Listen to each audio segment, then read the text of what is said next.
Hello, my friends. This is Lada from Astrolada.com with your monthly November 2017 horoscopes.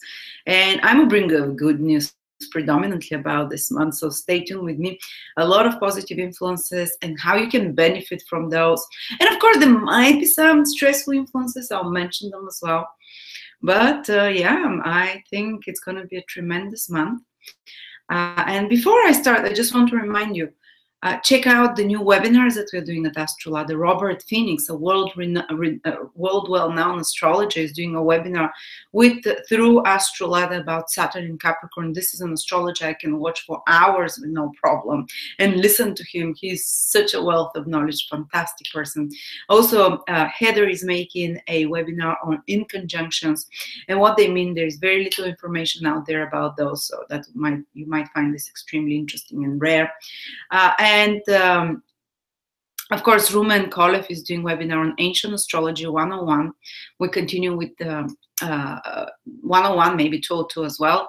And also Nicola Stojanovic is making a webinar on the best aspect in the horoscope, how to benefit, how to cash in on and make the most of the best aspect in your horoscope, using it in your career, for success in life, you know, for your relationship, for everything. Just find the best part of your horoscope and fulfill it. So check out, I'm putting a link for all the new webinars.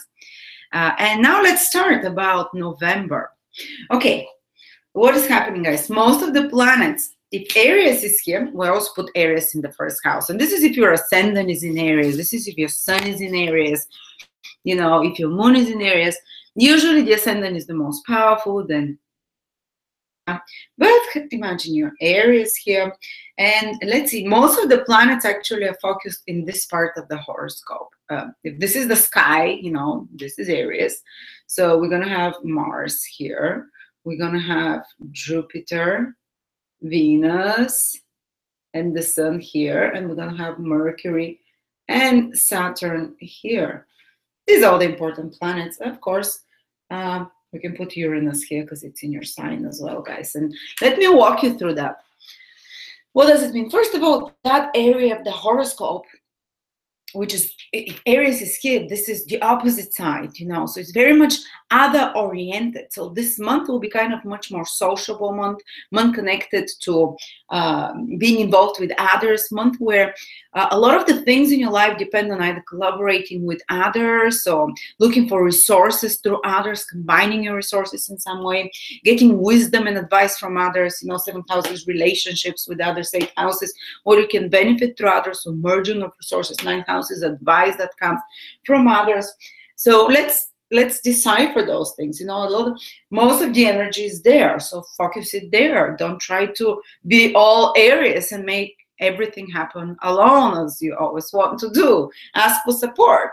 And now let's start with the most powerful influence. Well, we have Jupiter is already in your 8th house, and we said it's going to be there till November 2018. So woohoo, a lot of time to start benefiting from that. And by the way, all planets are moving direct. Yes. One of those rare months in the year when all the important planets, I'm talking here, important planets are the visible 7 planets, are all moving forward, which means it's fantastic time for new beginnings, to initiate new things. A lot of new things will be coming into your life, things that you're not new developments, maybe new developments for old matters, but mostly to do with new areas of experience. So you're moving forward, and they'll be developing very fast. You're moving forward very fast. This is something that Aries tend to love, the fastness. You know, Aries is bored when things get stuck and slow and not happening, but things are happening. And we have this really powerful of Jupiter and Venus, the two benefics. So we know the great benefic Jupiter, the small benefic Venus are together with the Sun in your 8th house, guys, in Scorpio. What does it mean? Well, when two highly benefic planets join together in the 8th house, and by the way, Jupiter becomes visible at some time in November, again in Scorpio in your 8th house, which indicates it becomes 5 times stronger than other times because it's in heliacal phase. A planet in heliacal phase is extremely powerful. So it will start manifesting in strong ways in regards to your 8th house, and you have a lot of support and a lot of help that can come to you. It's almost like Even without looking, it can come to you. In regards to what? Let's see, 8th house is other people's resources. 8th house is basically ask for help from someone, you can receive it. 8th house means that, for example, get some tax return. You can have some positive development in regards to getting alimony or money from someone. You can have positive developments about getting some loan from a bank, getting some grant from someone, getting a business partner who invests in you, who invests in one of your projects or something like that, because it's other people's resources that are helping us. Is money or resources or skills or talents. We can utilize that and not our own, and we have easy access to benefics there to those. Also, it can be a fantastic time if you want to sort out something with your taxes, to do it now, to find a good advisor, someone who's going to be beneficial, or to sort out something with inheritances, can or sometimes it can mean that your partner can bring you a gift, or you can receive some resources from another source. On a more psychological level, it doesn't also have to manifest materially. It can manifest as deeper intimacy. This is the deeper level of the 8th house, deeper intimacy, sexual intimacy as well. With another, finding out some secrets, revealing secrets, but not such that will upset you, because we have benefic planets there. It's maybe such that will bring you closer to another person, revealing such things. It's also 8th house is a house of healing in a deep way. So two benefics there that are very healing planet, Jupiter and Venus, can help heal some trauma, some pain, some lack of trust towards another person, because 8th house is the house of trusting others as well. And yes, ask for resources. You can receive them more easily from others. People would say that even with two benefics in the 8th house, play the lotto or something, because you need to have an indication that you're going to win suddenly without working. But when the 8th house is activated, it's just from the resources that you have not worked for can come to you more easily. I mean, it might be $5, or it might be 5,000, depending what your natal horoscope promises, how much you can take from that, but it's being activated now, especially if your ascendant is in Aries. To a less degree, sun or moon as well, but still. And you can have for example, if you go to a psychic or astrologer, 8th house is such people that see into the occult, into the invisible, that lift the veil. You can receive better insights. You can receive some very good news from there, for example. They can be more correct for you because of those two benefic planets are there. And also there can be some hidden source of income that comes to you that is not declared in some 8th houses, secret, private. And if you're wanting to do something in a private and secret, or something to do, it's going to be quite beneficial, something to do preparing some project together with another person and their skills and resources. Again, it should be quite beneficial. Okay, so use that energy wisely. However, taxes, inheritances, investigating into the occult, learning secrets of any sorts, doors will open easier for you. And at the same time, you're going to have Mars in the 7th house. I should have started with that, which means that Mars is your planet, guys. Wherever it goes, and it's going to be in Libra here. For Aries, the 7th house is Libra, and the whole November it's there. I think it's the whole November, yeah. Whatever Mars is, guys, in the horoscope, this is where you are invested powerfully, because this is the planet that rules you. So a lot of investment in relationship, in partnerships, in collaborating with someone, especially it's going to be very beneficial if you're working on some project that requires energy or effort or concentration, because Mars is a planet that needs to put energy and effort in some project together. If you're not, there might be more arguments with others. That's the more negative prediction for November, because Mars is this kind of inflammatory planet that others can be annoying you more, can be provoking you more, say working with clients or people on one-to-one basis. They can be more demanding, they can be more angry, fast to react, and this can immediately also make you fast to react as well. But I would advise you, because Mars, your planet, is in the 7th house, it's almost like, yes, you need to work with others on one-to-one. Yes, there will be provocations from others, not the whole month, but occasionally here and there. But you need to be the one that makes the compromises, Libra. And you can find compromises in relationship. Libra is about finding balance and the golden middle side, and it's important that when others provoke you, that you keep that balance, at least for once, you know, that you, instead of trying to rush into things, take a day or two before you react. And if there are opportunities to collaborate with someone, to work with someone, take it, especially if it requires more effort. If there is opportunity to work out, to be physical with someone again, physical sexually as well. Mars in the 7th house and planets in the 8th and 7th house can trigger, these are houses of intimacy, of sexuality, of connecting with another person. So you might be strongly involved in pursuing sex more, or in pursuing connection and closeness with another person. There might be some fast developments in business or personal relationships, marriage or committed relationship or business. There might be some hardcore negotiations that are happening. And if you're a businessman, for example, Mars in your 7th house makes you quite, because Mars is 7th house is how you approach business relationships. So you approach it very proactively, you pursue partners, you find them, you negotiate more aggressively, you negotiate more, but because it's in Libra at the same time, you have to be willing to kind of balance things out. But you can feel a lot like all those things, you know.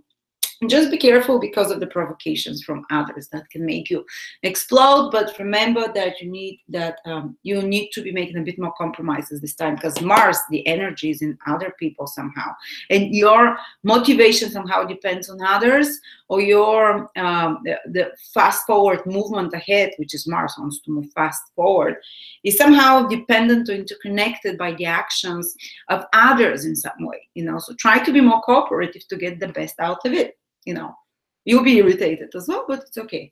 And then we have Mercury and Saturn in your 9th house.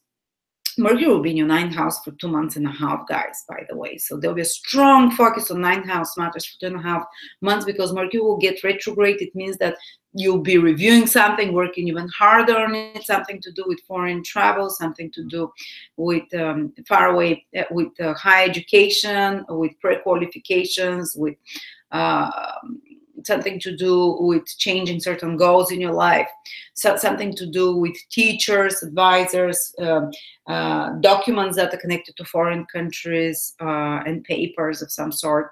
But there is something very interesting. It's the final trine between Saturn. Trine is 120 degrees, a very auspicious aspect. Very harmonious, things happen easy. Actually, even when the sun's rays fall on the earth on the 120 degrees, it's said to be the most beneficial for plants, to feel the most energizing and pleasant, rather than when they fall on the different angle. So that's a very auspicious aspect, and that's the 3rd time Uranus and Saturn are making a trine. And it directly affects you because Uranus is in Aries, in our sign. Very auspicious, by the way. And let's see what can happen in November. It's happening exactly on the 11th, but I'll give you the whole month for these things to manifest, because those two planets are moving slow, so they're within orb the whole November. Let's try to decipher what it can mean. And it's kind of the final opportunity of something to really embed itself in your life. In regards to those two planets. Well, Uranus means something new. Saturn means something old, like seniority, maturity. And the 9th house is teacher, advisor. So let's see, an older person, a teacher or advisor of some sort, can, because 9th house is advising, is giving counsel, someone who has the higher perspective, someone who's experienced, who's kind of like a wise guru who has seen more and who can give you an advice, not in a harsh way, this is what you have to do, but in a sense that they know, they've been there, so kind of like a guru, they can give an advice. So you can receive some support, help, and advice from an older person, Saturn, or someone with more authority or more experience, who can help you fulfill some personal goal of yours. Uranus is in the 1st house, your sign, you, and help you fulfill some new goal of yours, for example. This is one way we can interpret it. Another way is that some new initiative that you're having, or you've been having, Uranus, can be supported by someone foreign, 9th house, can be supported by someone in law. Say, for example, if it's some court case or whatever, where law and judges are involved, is the 9th house, someone with seniority can help you. And also Mercury is there. It's going to make the trine towards the end of the month with Saturn towards Uranus as well, which means that some negotiations might be in plan, some important communications that lead you to some important decision in life, but in a helpful, supportive way, that allows something new to be integrated in your life, something new and positive and exciting. Also, Uranus is new technologies, anything new. You can, through your own initiative, first house, you can build upon something old, Saturn, but because they're in a harmonious aspect, they don't clash together. So some old experience that you have, ninth house is your higher knowledge, wisdom that you've gained over the age, you can incorporate with new beginnings, not by destroying the old, but building upon the old experience and knowledge. You can incorporate some new things in your life. And another way it can play out is that your personal actions can build upon or can improve. For example, can help with pre-qualifying. Ninth house is your high qualifications, and Uranus here, you can get some new exciting ideas, or you can complete, because it's the last trine, something that you've been excited about, something new that allows you to have better credentials academically, so to speak, in front of authorities of some sort, or some kind of foreign institutions and authorities. Ninth house foreign, Sagittarius foreign, Saturn institutions, authorities can take good news from that. Another way it can play out is that something to do with foreign countries again can help you, or some foreigner, or can help you with certain goals that you have in your life, or some parental, paternal figure. Ninth house and Saturn are connected to parental figures as well, teacher figures, parental, father-like figures that are the old, that integrates well with the new plans that you have. Another way it can play out well is some foreign trip, or foreign documents that you're trying to have can be arranged easily now. Something to do with foreign residency can be arranged easily, legalization. And something to do with travel. I'm traveling. Yay! Finally in November I'm going on holiday. So that's definitely ninth house, foreign countries, first house, something to and it's a place I've been before, Saturn, something old, to rejuvenate my energy, first house. Anyway, there are hundreds of millions of ways of how this can play out. I just try to show you, for you to see the astrological logic behind those things. So that's the main energy, guys.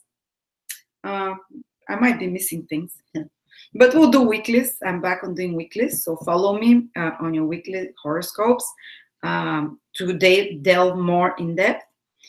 So yeah, hope you enjoyed that prediction. Do check the new webinars, guys. Such exciting new collaborations, such amazing astrologers. Yeah, and I love you all. Happy Halloween, and or whatever you do in November, and happy Thanksgiving Day. I will see you soon. Bye bye.